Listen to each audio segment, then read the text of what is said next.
sewists. I'm so glad to be back. I've missed all of you. It's only been a week since I've made a video, but it feels like forever. Before we get started on today's project, I'm just going to give you a little quick life update. If you're not interested, there's timestamps below. You can just skip to where I introduce the next project.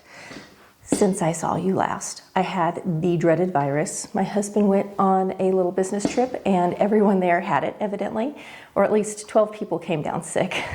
And he came home and brought it to me. Fortunately, as soon as he came home, I knew something was up. He immediately went into quarantine. I was fine for a couple of days. Then I started to show symptoms. I went into quarantine. No one else got sick. It was a long couple of days. I slept for 4 solid days. Craziness, but feeling great. All better for both of us. We are grateful for that. However, in that little period between when my husband came home and went into quarantine and before I got sick, my dog passed away from cancer. So we had, my son and I, and his girlfriend, we kind of went through that together. My poor husband was in quarantine and we just had to call him and tell him what was happening. It was awful. And I think that's partly why I got sick. My sister was saying the emotional stress of what's been happening in your life lately probably has got your immune system down a little bit. And I think she's right, because then I got sick. It was awful. So we've lost my sweet Peaches. Her name was Princess Peach. We called her Peaches. She was a large Airedale Terrier. She was precious to us. She was my best little sewing buddy. She always tried to fit her giant body under my ironing board when I sewed. She was such a great and loving dog. If you've had a pet, you know we lost our cat Chi-Chi last year. It's been rough. We do have 2 cats again. They're my son's cats, and so we still have furry little lovies in the house, but it's a big transition to not have our nearly 90-pound Airedale Terrier always with us, because she was a constant companion. So that's our life update. It's been a rough week. I'm glad to be back in the sewing room. I'm glad to be back with you. We're just moving forward with life and doing our best. And today's project is a stretch and sew pattern. Let me show you all these patterns. I have a little collection. I love a stretch and sew. Now, there's also a company called Quick Sew. It is my understanding that at one time they were a joint company. The two broke apart and we had Ann Pearson's Stretch and Sew, and then I forget the lady's name who did Quick Sew, but anyway, they became 2 different companies. If you've not sewn with Stretch and Sew, especially the older ones, they expect you to know a few things. They don't always include every pattern piece. If they do, that's sort of like lay this one on top of this one and retrace it. They are meant to be traced. They used to sell this interesting, it almost looked like an interfacing. It was like a weird webbed fabric you could see through. I hated it. You could trace on it, but I did not love it. I remember really disliking it, and that's when I went to pattern paper or examination table paper. I just preferred it. We used to sell the big wide rolls of it. I remember when I worked for the Bernina store back in the early 90s. So let me just show you a few stretch and sew patterns. I have made this one. This one is a video. It's the Empire Nightgown. Really fun pattern. Has some neat lace application. So if you would like to make this beautiful nightgown, it's done. I have this one traced off and I have not made it, but it's a cami or slip. It does not have this jacket. It's the cami or slip. This is what's in there. This one is shorts. I have made this when I was first married. I made 5 pairs of shorts. We went on a vacation. I layered and cut 5 shorts and made them all in one day and left for vacation the next day because I didn't own any shorts and we were going to Florida. I have also made this one, but it's been a long time. It is a pull-on skirt. It has an interesting sort of sarong shape. So these are actually my original patterns from the 90s. Some of these are. This is another, almost a culotte or pant. This one looks, it has the little inset in the front of the waistband. The back is all elasticized, very cute and dressy. I also made this one a long time ago. I can feel the pattern pieces all down in there. This one I made another thing that went over it. So I had this as the underneath and then it had a dress that went over it. Really cute.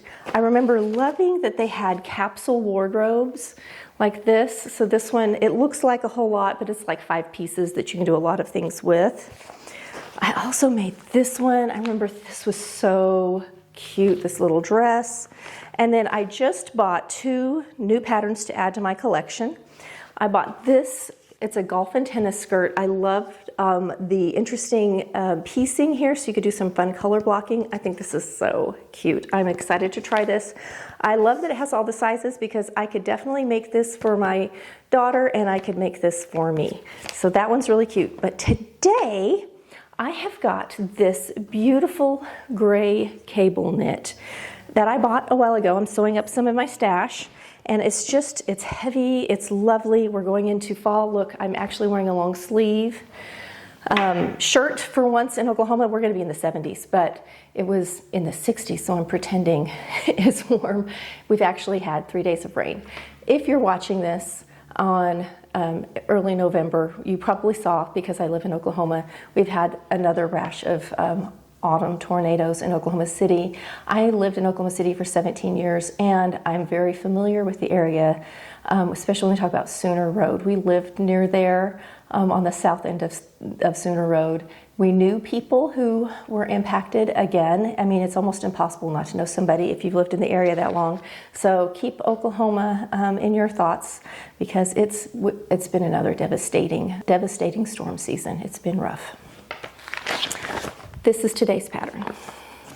It is a Dolman style sweater. It has insets, so this is when you could color block, you could do some combinations. I do think I might get out a bunch of my scraps and see what I could piece together for this at some point.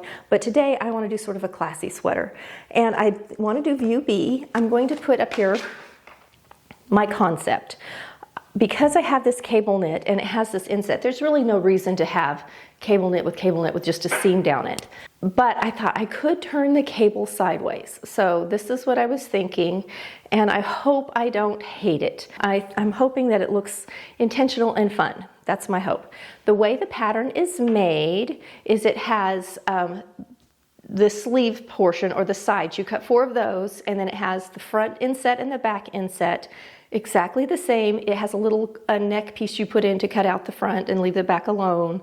And so it has the same piecing front and back. So it's really just easy to sew together, but I don't want that piece down the back. I know I want my back to be the plain and only have the piece in the front.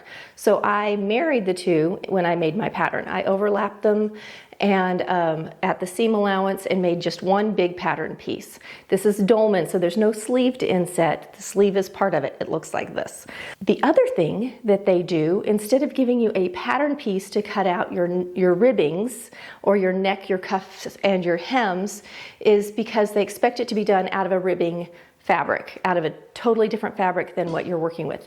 I am not doing that. I do not want ribbing, a ribbing neckline. I want my cable knit neckline. So I'm going to do all of my pieces out of the cable knit instead of out of a ribbing.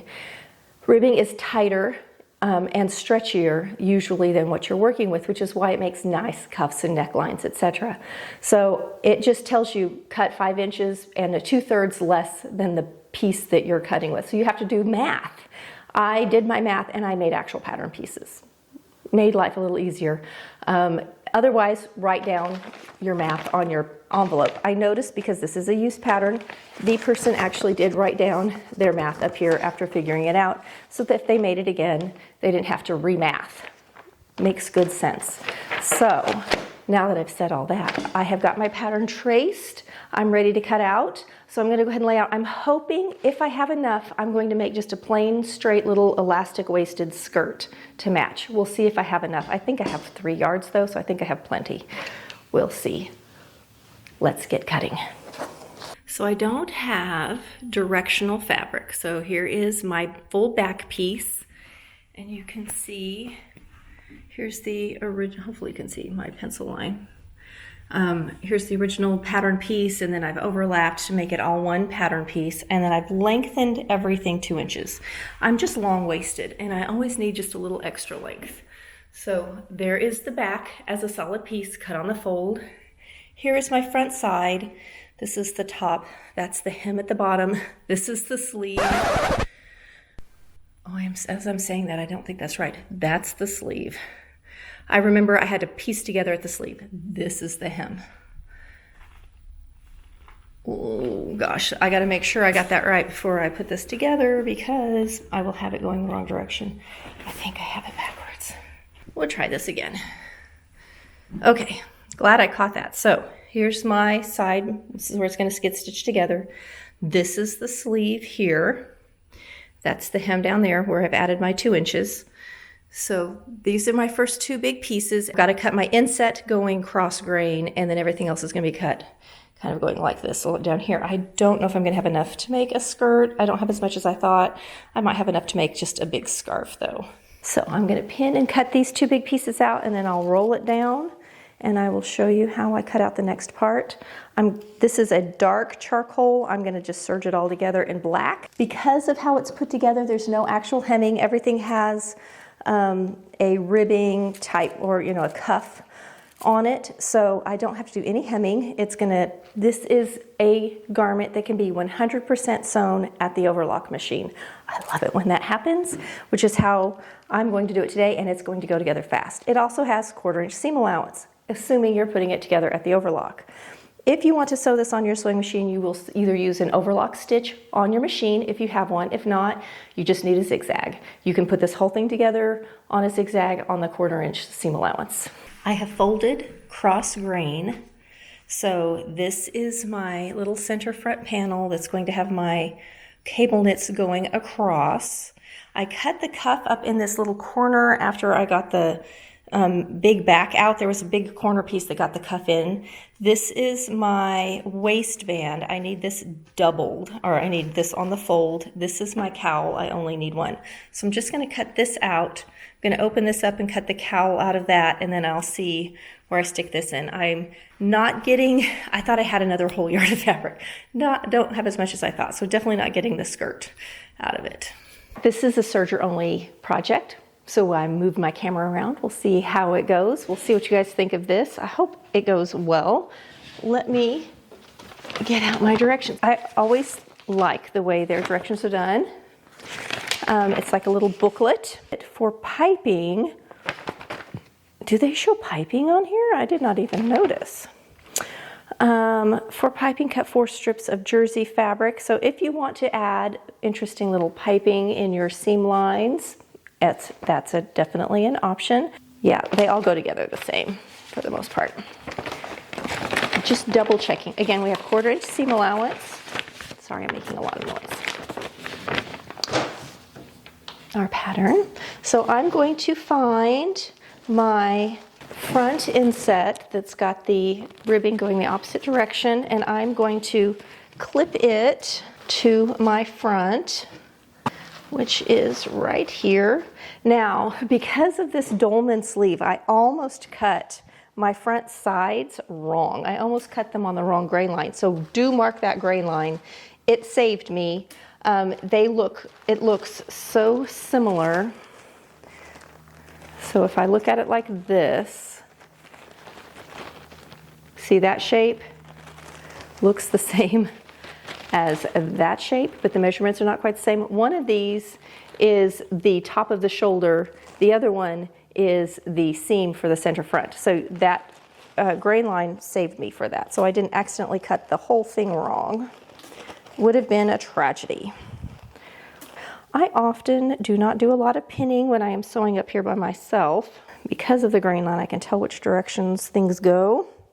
We're going to line these up and just serge down. I think I'll put a couple clips in just to make sure I don't get too much stretch or weirdness.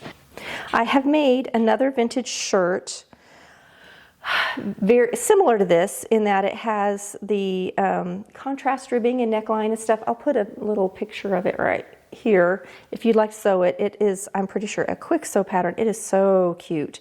It is a little bit too small. I really like it, and I think I will wear it. All right, so I have got pinned or clipped together my 2 pieces.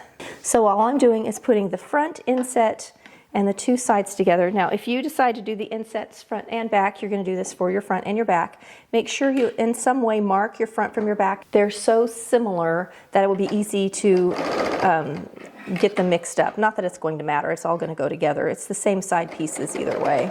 But it's good to know what you're working with. So this is how it looks at the serger. This is how the stitch looks coming out, and there is no waste. So anything that gets trimmed off is just a little bit of hooky-doo here and there, but not much. This is super stretchy, so be careful not to stretch out. It depends on your fabric, but these sweater knits can be pretty loose and stretchy.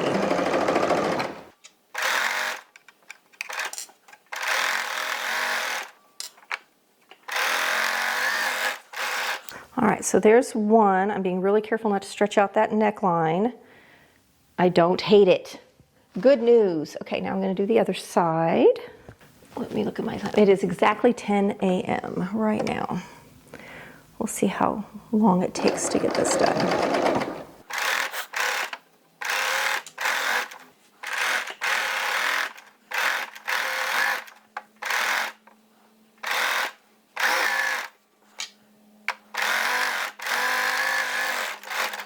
All right, so now I'm going to gingerly hold this up. There it is. I have a feeling it's so stinking dark. I'm going to do this so you can see the change in the direction. We're on day 3 of rain here after a drought and the whole tornado thing. We didn't have any in Tulsa, thankfully, or at least not in our area, but it's dark. It's super dark. Not ideal for filming. Okay, so now that I have my front put together, I'm going to put away these pattern pieces over here. I'm going to unpin my back, and we're just going to put the back on. And I made my back all together, so I don't have a back panel. So we're going to just put right sides together. I am going to put a few clips in this. These are long seams. So this seam here, I am pressing towards the shoulder. I'm pinning across the shoulders first, and I'm going to sew my shoulder, and then I'm going to come back and sew this underarm. I'm just going to get it all clipped together, and then I'm just going to serge all of those pieces. Then we'll be ready to put on our cuffs and cowls, etc. Projects like this, first of all, they look really cute, but they are so easy. I love a Dolman. My neat coat that I'm going to work on, my jacket that I'm going to work on, is a Dolman. Here we go.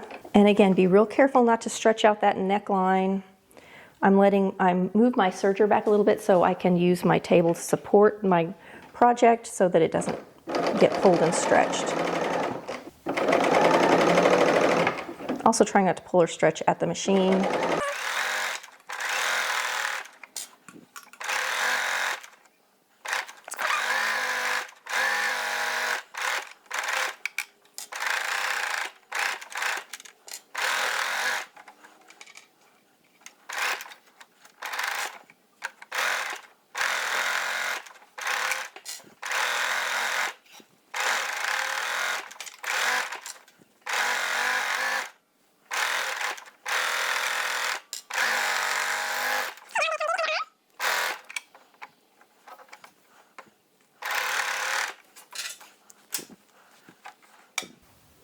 Just make sure everything's lined up good and I don't have any issues anywhere. It's all coming together great. Pretty happy little project.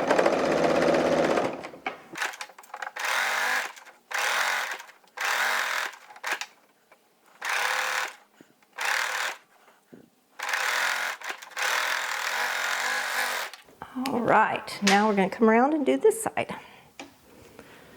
And we will have our whole garment together, just like that.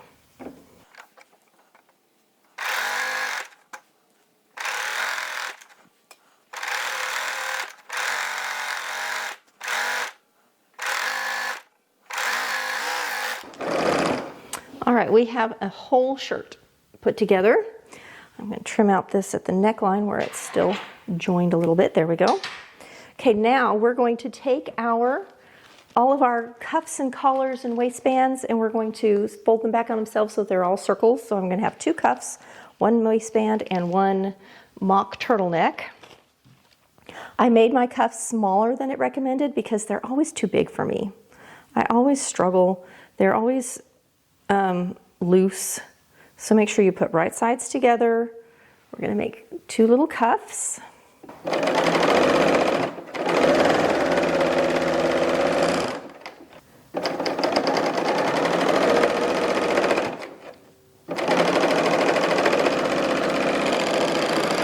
could easily slide elastic down inside these cuffs too if you needed to. There's my cuff. Here is my collar.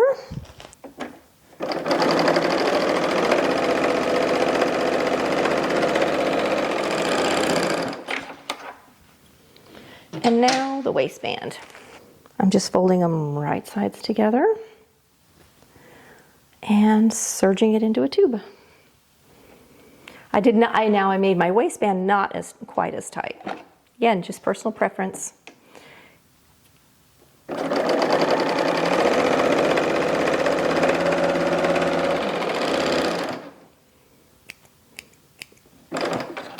Okay, now all of these tubes are going to get folded back on themselves, wrong sides together, so they're skinnier, like this.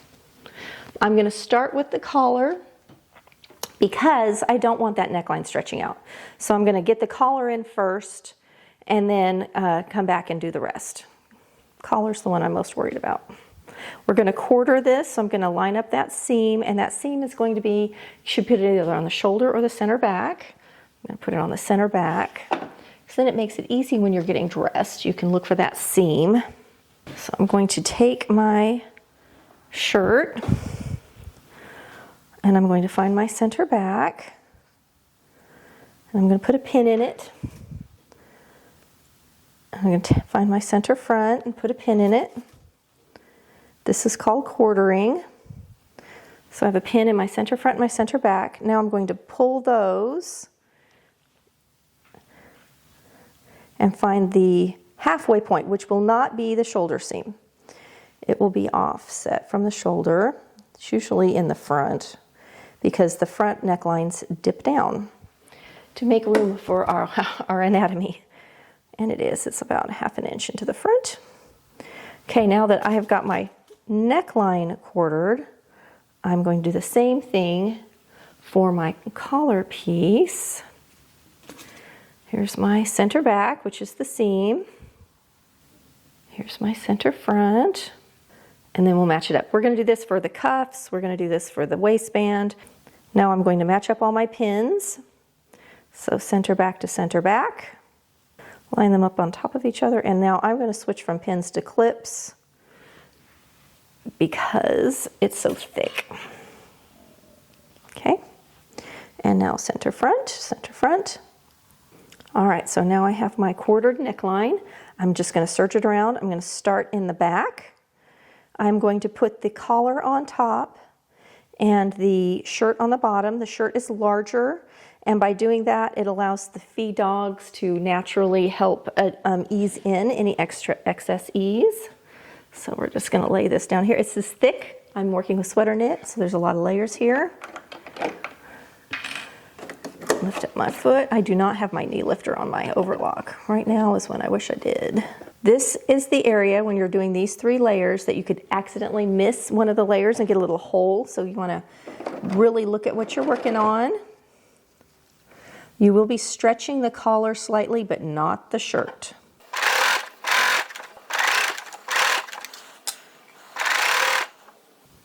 It's getting dark out there again.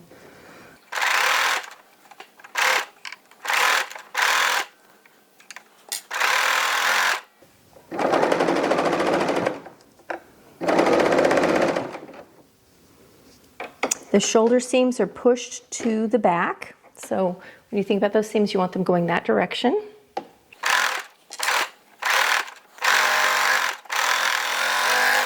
All right, now before I move on, I'm just going to check and make sure I caught all my layers and that I don't have any holes. And I don't. Ooh, it's pretty. Okay, so we have a collar. Ta-da! So now I can just choose cuff or hem, whichever. So I think I'll just do a cuff. I'm going to put my cuff seams underneath. Now I made my cuff smaller than it recommended, so I've got more easing on my cuffs than I do anywhere else. I am offsetting, so I'm making sure I push cuff seams one direction and shirt seam the other so you don't end up with such a thick area. Okay, so I'm going to go ahead. and not make you watch me do this. It is 10:18. I'll tell you the time when I come back. I'm gonna go ahead and get both cuffs in and then the waistband, and we're done. So I'll be back in a few minutes.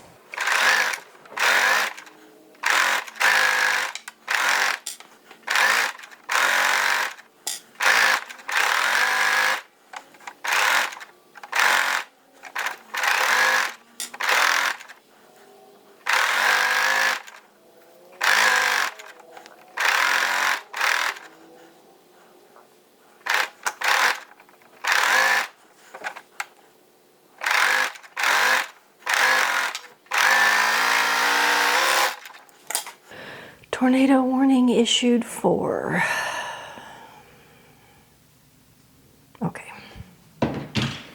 Okay, had a tornado warning. Had to make sure it wasn't for me. I'm completely done. All I'm going to do is just check to make sure that I didn't have any slippage and there's a little hole somewhere. I did make my waistband wider on purpose so it sits a little farther down on the hip. Again, just a personal preference. I'm done. Okay, I think I'm gonna give all of my seams a quick shot of steam. I'll meet you over there and we'll try it on. It is 10:35. So I made all of this and filmed it in about 40 minutes. Love a project like that. See over there and let's see how cute it is on. I'm gonna turn towards the light so you can get a little better view of the. I did make the waistband a little bigger and the cuff a little smaller. And I like that because the cuff actually stays up on my arm. Cuffs are always too big on me. So yeah, this is one of those just throw it on and go shirts. I might make this front with no panel in it too. This would be so fast to throw together. It's a front and a back, a cuff, a sleeve.